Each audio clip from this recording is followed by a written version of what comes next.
Hello friends, welcome to yet another video on my YouTube channel Mr. B Does Electronics. So today we'll be hitting it off with the second part of my pen plotter project. Today I'll be focusing on the electronics part and this rat's nest which all makes it work. So I hope all of you are really excited for this one. This was long overdue, so let's get on with the video.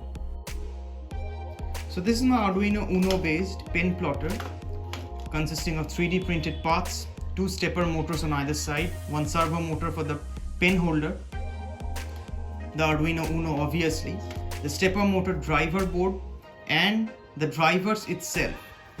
So in this video I'll be focusing on the connection part, the electronics part, and how they all are connected to each other and how they work. So we are all familiar with the Arduino UNO. This is just fitted onto the 3D printed case. And these are the stepper motor drivers. They're very tiny. They come with the heatsink. You have to use the heatsink. It gets quite hot on prolonged run. So as I have 2 stepper motors, I will be using 2 drivers, and these will be fitted onto the X and the Y sockets of the CNC Shield. So now let's learn how to fit these driver modules on the CNC Shield. If you look closely, there is a pin marked EN, and if you look at the back side of the driver board, you can also see the EN pin marked clearly over here. So all you have to do is line the EN pin with that on the CNC Shield and the driver board. Carefully line the pins up and just push them in. So if you can't find the EN pin, this is the port or the regulator, and that will be facing on the outward side. So this I did for the X-axis as written over here. So now for the Y-axis, the same thing has to be done. Take the driver board, line the pins and push them in. So now let's connect the stepper motors with the cable that were provided with the stepper motor with the CNC Shield. The red wire as visible over here will be facing the outward side on these 4 pins in the middle. This is the X-axis and this is the Y-axis, these black 4 pins. So let me just fit them on here. See how they are fitted inside there. Similarly for the Y-axis also. So the stepper motor connection is complete in the CNC Shield. Now for the servo motor connection. So if you can see that the servo motor cables are very short, so I've just used a few jumper cables to make them long enough. So this for me is the positive, this is the negative, and this is the data pin. So if we take the CNC Shield now, if I can just show you, you can see the 5 volt and the ground written over here clearly. So what I do now is just take the positive and the negative and I stick it on here, and the data pin will go into the Z-axis, the negative Z-axis, if you can see that.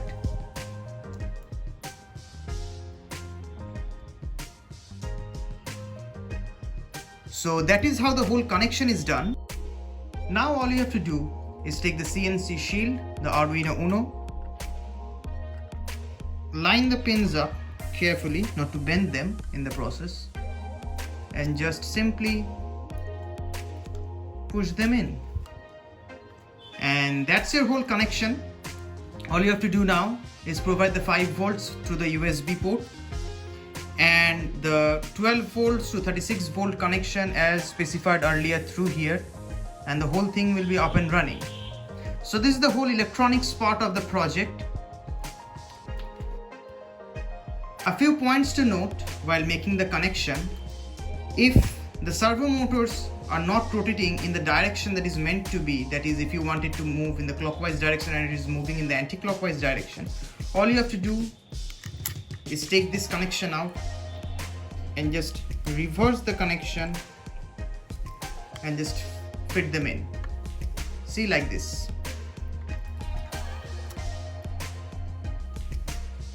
For now I am just keeping it as it is because that's my whole setting. So you can do this for both of the motors if they are spinning in the opposite direction. Once it's up and running, you will be able to know. One more thing to note is that these stepper motors are very sensitive in nature, and you have to know about the specification of the stepper motor that you have or that you're ordering, because if you supply excess current then that is rated for the stepper motor, they will burn out and they won't work also. They will make some weird noises. That happened to me. So what you have to do is that the potentiometers or the pots that are provided over here, if you can see here, this and this, you have to take some screwdriver, and while it's running you have to take a multimeter, and this is the ground pin, this corner one, and on the EN pin or this corner pin you have to touch them with the multimeter and adjust the voltage accordingly so that the currents are that specified for the motor. For me it is 1.2 amps, so I have turned the potentiometer so that the motors get 1.2 amps. If it is greater or smaller, you will hear weird noises and the whole thing won't work actually. So this completes the electronics part of the project. A few other points about this CNC Shield. So there are a lot of options over here which I have not used. If I can just show you.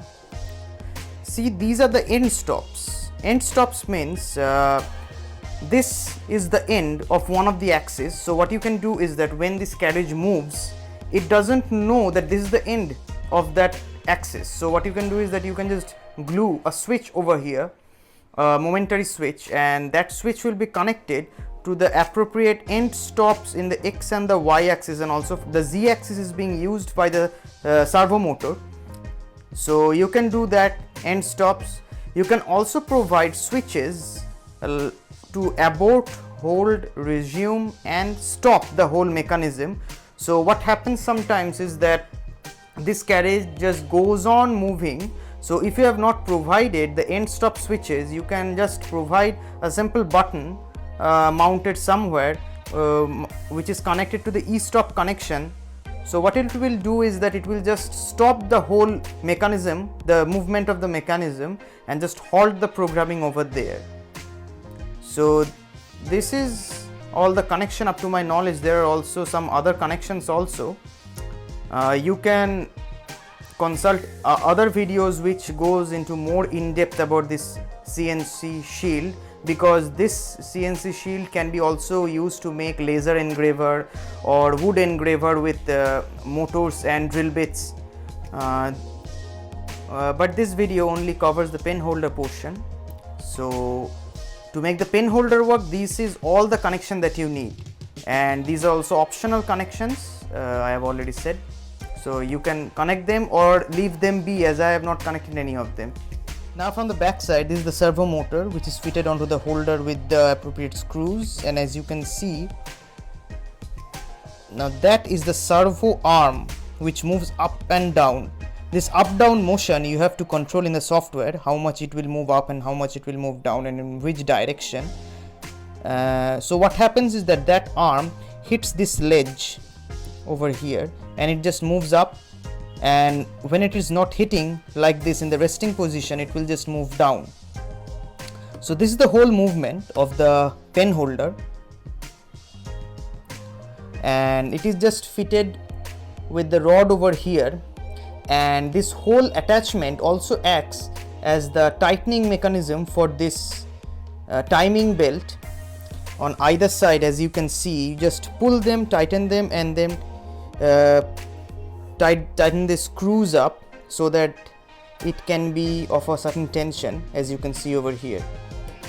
So that is how the whole pen holder mechanism works. I hope I was able to explain. So I hope all of you have liked this video. If so, subscribe, share, like and comment this video with your friends and families. This is a fairly new channel and all of your support is highly needed. I have tried to cover all the avenues within this video, all the problems that I faced while setting up the pen plotter, and I have quoted solutions that I have come up with. So I hope all of you have enjoyed watching this video. Stay tuned for the next one. Thank you.